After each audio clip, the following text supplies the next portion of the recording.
नमस्कार। आज हम इस वीडियो में इलेक्ट्रिकल की और कुछ इम्पोर्टेंट ऑब्जेक्टिव क्वेश्चन के बारे में डिटेल में डिस्कशन करेंगे। और अगर आपको वीडियो अच्छा लगता है तो सब्सक्राइब जरूर कीजिएगा। तो देखो आज का पहला क्वेश्चन शुरू करते हैं। पहला क्वेश्चन देखो, for a DC voltage an inductor dash. देखो डीसी वोल्टेज के लिए इंडक्टर एक वर्चुअली शॉर्ट सर्किट जैसे बिहेव करता है, या फिर ओपन सर्किट जैसे बिहेव करता है, या फिर पोलैरिटी के ऊपर डिपेंड करता है, या फिर वोल्टेज के वैल्यू के ऊपर डिपेंड करता है।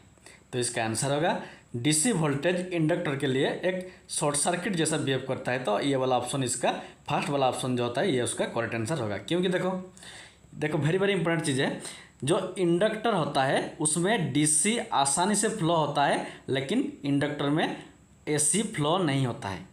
उसका जस्ट अपोजिट होता है कैपेसिटर में। कैपेसिटर में क्या होता है, डीसी फ्लो नहीं होता है, लेकिन एसी आसानी से फ्लो होता है।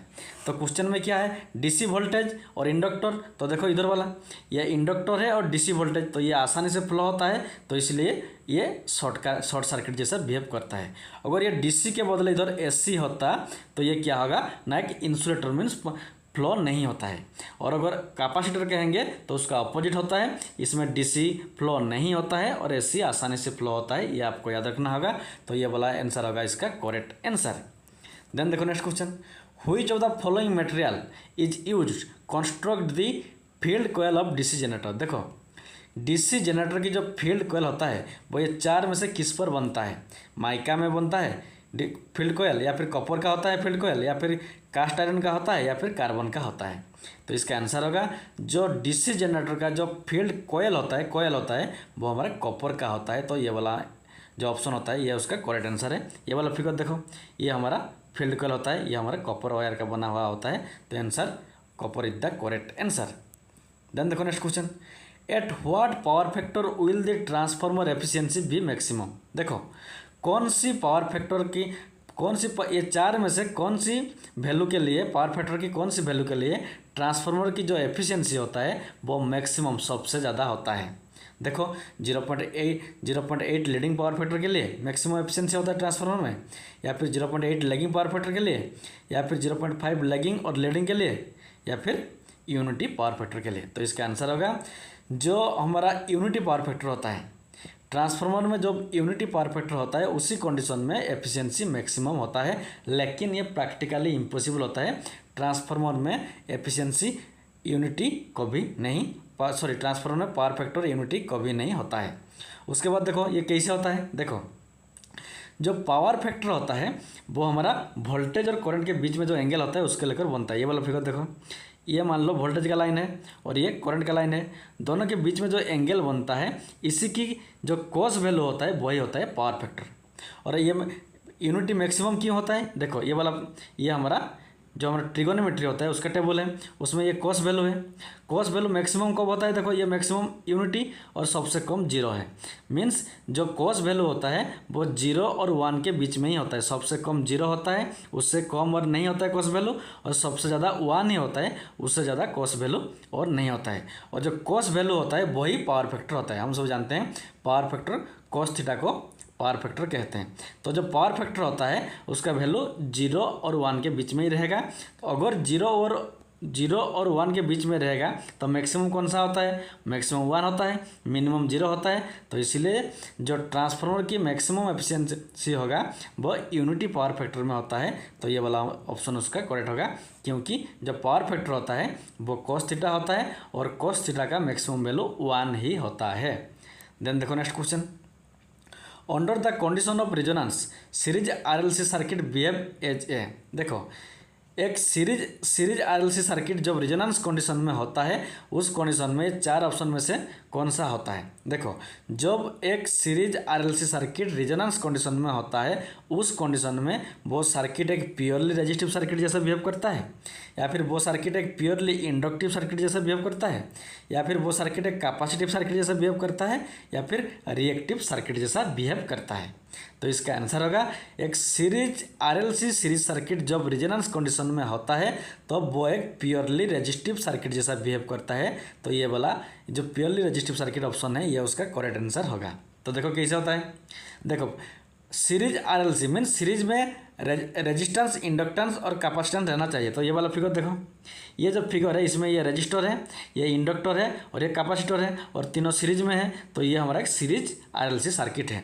और ये रिजोनेंस कब होता है, देखो जब एक सीरीज आरएलसी सर्किट का जो इंडक्टर होता है उसका जो रिएक्टेंस मीन्स इंडक्टर का रिएक्टेंस जिसको कहते हैं हम इंडक्टिव रिएक्टेंस एक्सएल कहते हैं, और जो कैपेसिटर का रिएक्टेंस होता है जिसको हम कहते हैं कैपेसिटिव रिएक्टेंस या फिर एक्ससी, जब ये दोनों बराबर होते हैं मीन्स एक्सएल इंडक्टिव रिएक्टेंस और एक्ससी कैपेसिटिव रिएक्टेंस दोनों बराबर होते हैं, उस सर्किट को हम क्या कहते हैं ना रिजोनेंस सर्किट कहते हैं।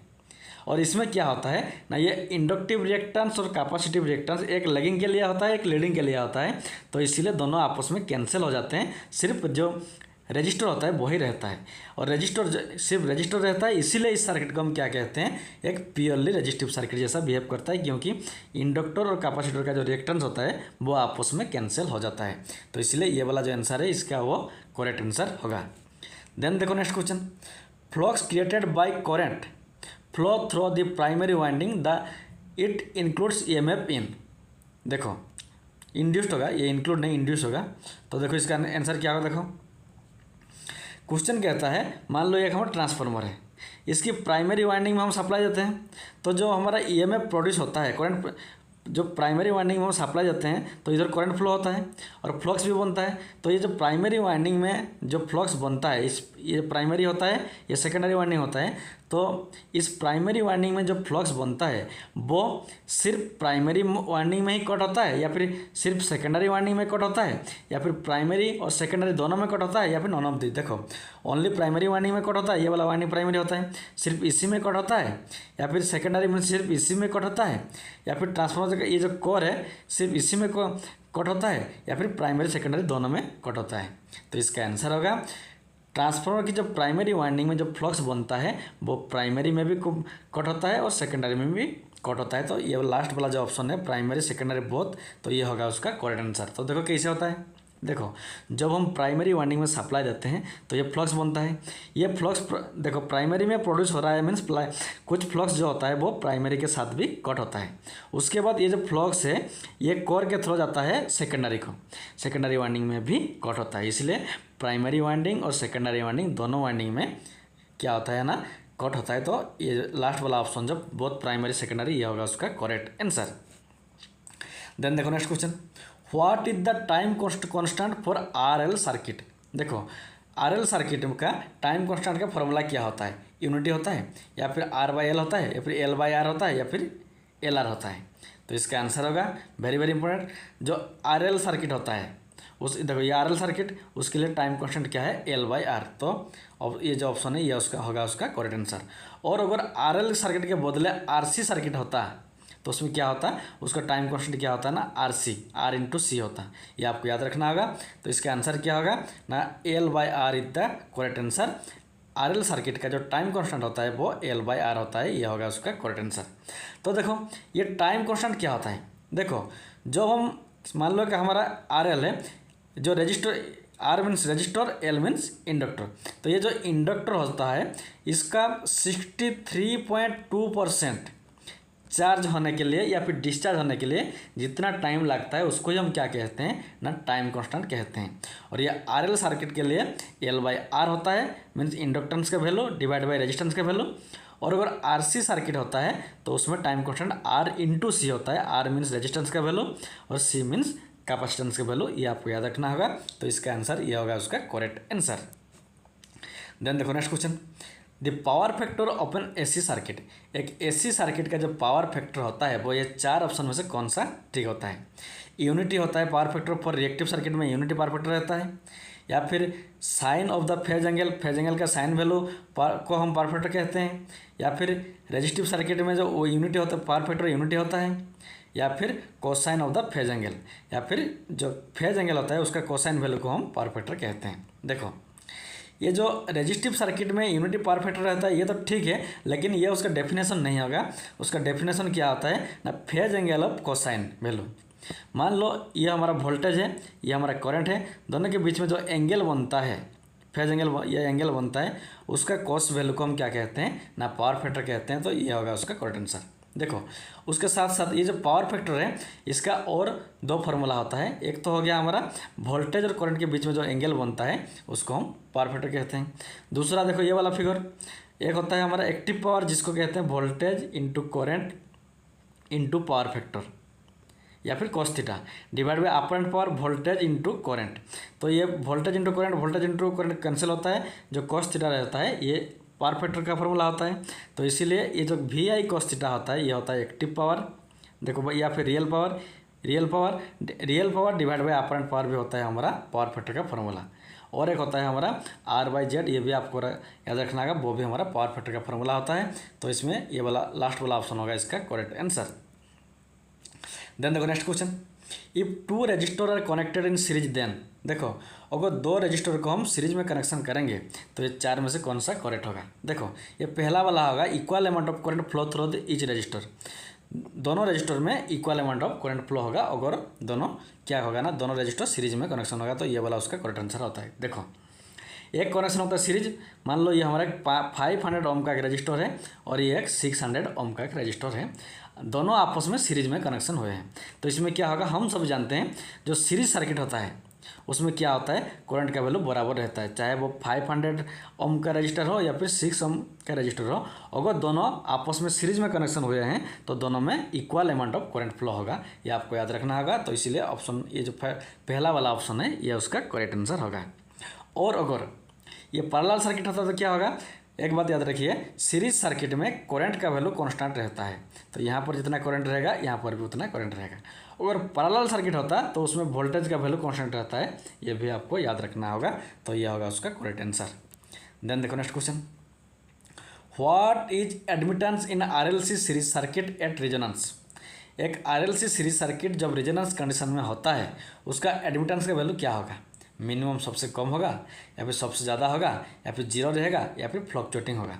तो इसका आंसर होगा जो हमारा RLC सीरीज सर्किट होता है वो अगर रेजोनेंस कंडीशन में होता है तो उसका एडमिटेंस का वैल्यू मैक्सिमम होगा और जो इम्पीडेंस होता है उसका वैल्यू मिनिमम होगा। देखो ये वाला फिगर, ये हमारा सीरीज रेजोनेंस सर्किट के लिए है और ये हमारा पैरेलल रेजोनेंस सर्किट के लिए है। क्वेश्चन में क्या है, सीरीज रेजोनेंस सर्किट, तो सीरीज रेजोनेंस सर्किट में एडमिटेंस क्या होगा, देखो जो इम्पीडेंस होता है वो मिनिमम होगा और इम्पीडेंस का जो ऑपोजिट होता है वो होता है एडमिटेंस। तो इम्पीडेंस अगर मिनिमम होगा तो एडमिटेंस मैक्सिमम होगा, तो इसीलिए ये वाला आंसर उसका करेक्ट होगा। उसके साथ कुछ इंपॉर्टेंट पॉइंट याद रखिएगा, जो हमारा रेजोनेंस सर्किट होता है उसका पावर फैक्टर कितना होता है, चाहे वो सीरीज हो या पैरेलल रेजोनेंस सर्किट हो, उसका पावर फैक्टर का वैल्यू हमेशा यूनिटी या फिर एक ही रहता है, ये आपको याद रखना होगा। क्योंकि रेजोनेंस कंडीशन में जो सर्किट होता है वो एक प्योरली रेजिस्टिव सर्किट जैसा बिहेव करता है और जो रेजिस्टिव सर्किट होता है उसका पावर फैक्टर 1 होता है। उसके साथ साथ जो रेजोनेंस फ्रीक्वेंसी होता है वो भी याद रखना होगा 1/2 पाई इंटू LC का रूट ओवर, ये भी आपको याद रखना होगा। और जो हमारा सीरीज रेजोनेंस सर्किट होता है वो वोल्टेज को मैग्नीफाई करता है और जो पैरेलल रेजोनेंस सर्किट होता है वो करंट को मैग्नीफाई करता है, ये भी आपको याद रखना होगा। तो इसका आंसर ये होगा उसका करेक्ट आंसर। देन देखो next question, what is the purpose of lamination of armature of DC generator. DC generator में का जो आर्मेचर होता है उसको हम लैमिनेशन क्यों करते हैं, क्योंकि बल्क को रिड्यूस करना होता है या फिर बल्क प्रोवाइड करना होता है या फिर कोर को इंसुलेशन करना होता है या फिर एडी करंट लॉस को कम करना होता है।